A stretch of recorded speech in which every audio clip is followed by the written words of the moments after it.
And you'll see her here in just a moment. A diminutive, dynamic young lady right there, a freshman at Fresno State. But a year ago, last June, here's where we saw her at the Golden West meet in Sacramento. She's going over 12-2 as a high school senior, and she's just full of bounce, and she is a dynamic little athlete. Melissa Price, congratulations. You're the first woman ever to win the indoor NCAA women's pole vault, and you've made big-time history tonight. What are your thoughts on that? It's very exciting. It's a goal I set a couple years ago, and it's great to finally be here and to actually be able to win.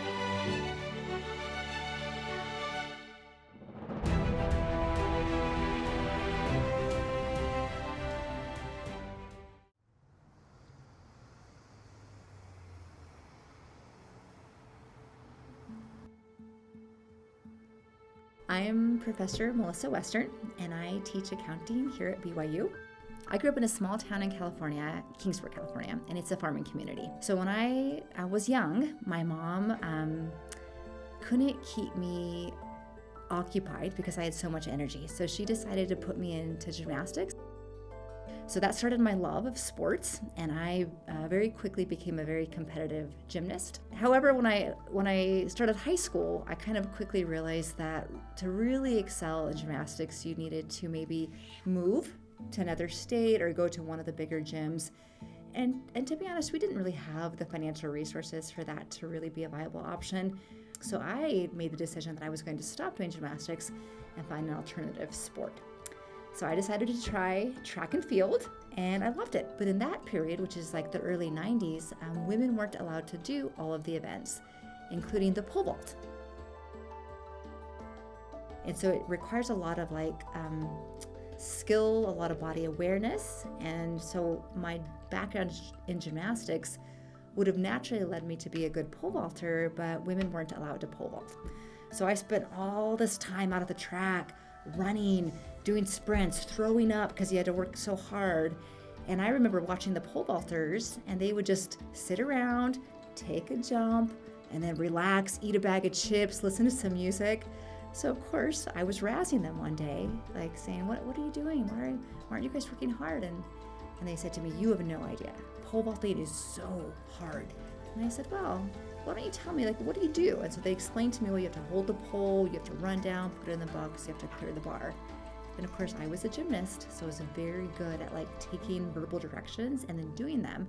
And so I grabbed a pole, ran down, and I cleared the bar on the first attempt. And my coach about died. He's like, she's better than all of you. So eventually the California association that runs high school track, my senior year decided to allow the women's pole vault to be a contested event at the state meet. And so I went and competed the first ever state track and field high school meet, and I won the women's pole vault. And I was the first, I think, female in the whole country to get an athletic scholarship to go to NCAA college competition to compete in college with the pole vault. And so that kind of brought me to the point where I was competing. And so, it was fun. I competed in college. And again, it wasn't an NCAA event at first, but by my junior year in college, it was. And I won the first ever competed indoor NCAA championships. Actually won that twice.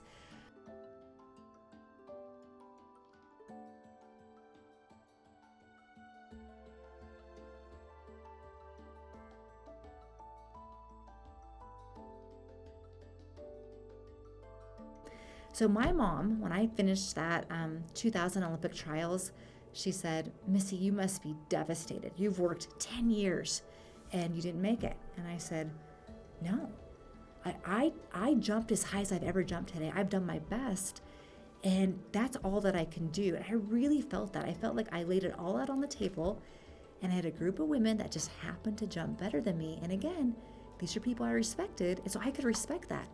I did my best that day. It wasn't enough to get me there, but these other women did great. And so what that gave me was the freedom to dream big, because I could dream big and know that I could live with my best effort, even if I don't get the outcome that I want.